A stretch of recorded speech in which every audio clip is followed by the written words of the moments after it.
garin uti masu surutu duka gobarai shagon fitas kumbani ne na yusula ba. Ya jama'ar garin uti masu surutu duka gobarar shagon fitas kumba zai ke arme silaba.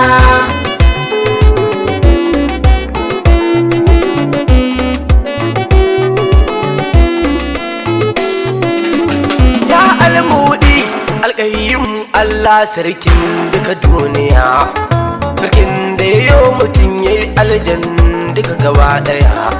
Kada ɗai shikima hazaƙa Allah wa ga biya, domin darajar ma'aiki ya Allah ku ba don halina. Ya jama'ar garin wuce masu surutu duka gobarar shagon fatis kumba zai ke arme silaba. Ya Allah ka dubdo salati gun annabi Muhammadu, sanadin komai da komai wanda ya sa arna gudu.